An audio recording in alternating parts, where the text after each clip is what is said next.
दूसरी जंग अजीम के बाद जापान में बेइंतहा गुर्बत थी।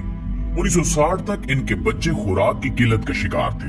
ये बच्चे लागर और कमजोर पैदा होते थे और इनकी परवरिश में भी कमी रह जाती थी। लिहाजा इनके कद छोटे, हड्डियां कमजोर, वजन कम और रंग पीले थे। जापानी उस दौर में 24 घंटों में सिर्फ एक खाना खाते थे।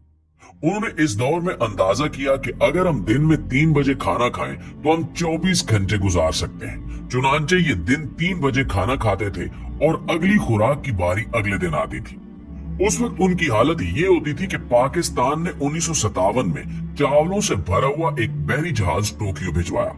जहाज पर जापान की इमदाद के लिए पाकिस्तान का तोहफा लिखा हुआ था और इसकी तस्वीरें बाकायदा अखबारात में शाया हुई और पूरे जापान ने हाथ जोड़कर हुकूमत पाकिस्तान का शुक्रिया अदा किया। जापानियों को आज भी पाकिस्तान का ये एहसान याद है। जापान दुनिया के उन 4 मुल्कों में शुमार होता है जिनके पाकिस्तान के साथ ताल्लुकात शुरू दिन से हैरान कर रहे हैं। हिंदुस्तान के आखिरी वासराय लॉर्ड माउंटबेटन पाकिस्तान और भारत को 15 अगस्त 1947 को आजादी देना चाहते थे। इसकी वजह जापान था। जापान ने 1945 में 15 अगस्त को अमेरिका के सामने सरेंडर किया था। इत्तेहादी फौजें 15 अगस्त को यौम फतह के तौर पर मनाती थी।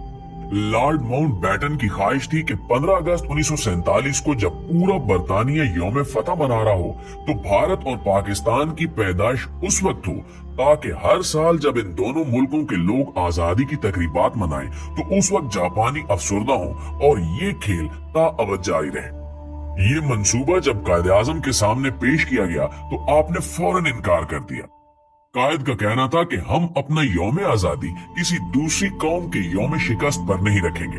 लिहाजा कायद-ए-आज़म के इसरार पर पाकिस्तान 14 अगस्त को आजाद हुआ, जबकि जवाहरलाल नेहरू ने लॉर्ड माउंटबेटन का प्रपोजल कबूल कर लिया, जिसके नतीजे में भारत 15 अगस्त को आजाद हुआ और ये आज भी जापान के यौम शिकस्त पर अपना यौम आजादी मनाता है और जापानी पाकिस्तान का आज तक ये एहसान भी नहीं भूले।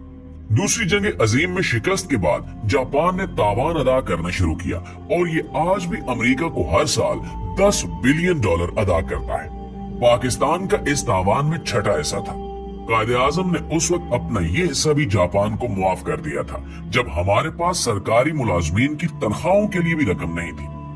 जापानी आज तक ये एहसान भी नहीं भूले और पाकिस्तान ने अपने इब्तिदाई दिनों में जापान को नकद इमदाद भी दी और जापान को आज तक ये भी याद है। चुनांचे कहने का मकसद ये है कि एक पाकिस्तान ऐसा भी होता था।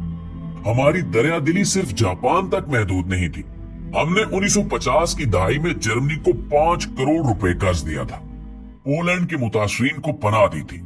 चीन का दुनिया के साथ राब्ता कराया था। पीआईए दुनिया की पहली एयरलाइन थी जिसने चीन की सरजमीन को छुआ था और मौजे तंग और चुयन लाई ने एयरपोर्ट आकर हमारी फ्लाइट का इस्तकबाल किया था।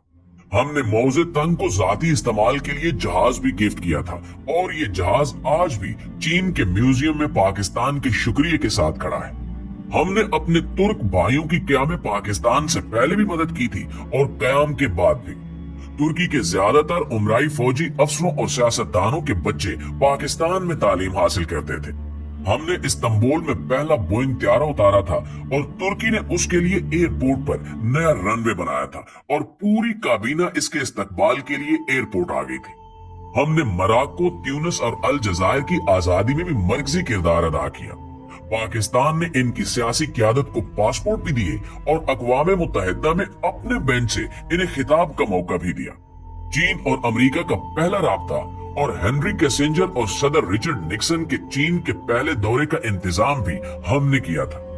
चीन में लोहे का पहला कारखाना पीको की तर्ज पर लगा था और चुयन लाई इसे देखने के लिए अपने मायरीन के साथ 1960 की दहाई में लाहौर आए थे। नाज़रीन, ईरान की तरक्की और यूरोप और अमेरिका के साथ ताल्लुकात में भी पाकिस्तान ने इंतहाई अहम किरदार अदा किया था। शाह ईरान हर दूसरे माह पाकिस्तान का दौरा करते थे और पाकिस्तान की तरक्की को हैरत से देखते थे। फलस्तीन के लिए पहली आलमी आवाज भी हमने उठाई थी। शाम, उर्दन और मिस्र की सिफारतकारी, आजादी और बहाली में भी पाकिस्तान का अहम किरदार था। सऊदी अरब में 1970 तक पाकिस्तान से ज़कात जाती थी और सऊदी शहरी खाना काबा में पाकिस्तानियों के रिज्क में इजाफे के लिए दुआएं किया करते थे। यूएई की तरक्की में भी पाकिस्तान का अहम किरदार था। दुनिया की चौथी बेहतरीन एयरलाइन यानी एमिरेट्स का कोड EK है और इसका K कराची है। ये एयरलाइन कराची से स्टार्ट हुई थी। हमने इन्हें जहाज भी दिया था और अमला भी, लिहाजा ये आज भी अमारात कराची है। माल्टा के बच्चों के सिलेबस में PIA का पूरा एक बाब है। सिंगापुर एयरलाइन और पोर्ट दोनों पाकिस्तानियों ने बनाई। इंडोनेशिया और मलेशिया की अशराफिया के बच्चे पाकिस्तान में पढ़ते थे।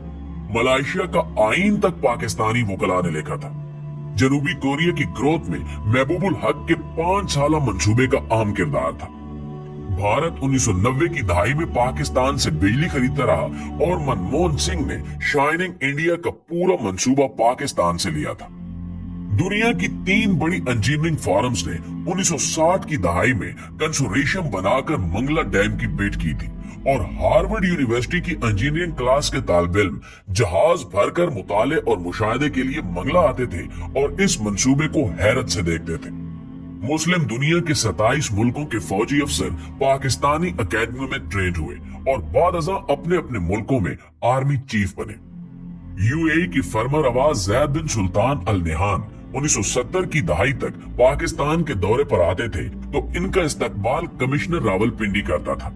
हमारे वजीर भी एयरपोर्ट नहीं जाते थे और सबसे बढ़कर 1961 में जब अयूब खान अमेरिका के दौरे पर गए तो पूरी अमेरिकी काबीना ने सदर जॉन एफ कैनेडी समेत एयरपोर्ट पर उनका इस्तकबाल किया और सदर अयूब खान एयरपोर्ट से व्हाइट हाउस खुली गाड़ी में गए और सड़क के दोनों साइडों पर अमेरिकी अवाम फूल लेकर खड़े थे और पाकिस्तान जिंदाबाद और वेलकम वेलकम के नारे लगा रहे थे। नाज़रीन, पाकिस्तान ने एक दौर ऐसा भी देखा है जब दुनिया हैरत से इसकी तरफ देखती थी और ये जर्मनी और जापान जैसे मुल्कों को कर्जे और इमदाद देता था। लेकिन फिर इस मुल्क पर एक ऐसा दौर आया जिसमें हम $1 अरब के लिए दुनिया के दरवाजे पर भिखारी बनकर बैठे हैं और दुनिया हमें गरूर और नफरत से देख रही है। एक वक्त था जब हम वीजे के बगैर पूरी दुनिया में सफर करते थे और एक वक्त अब है जब हमें अफगानिस्तान के वीजे के लिए भी कतारों में खड़ा होना पड़ता है। ऐसा क्यों हुआ? क्या कभी हमने सोचने की ज़हमत की है?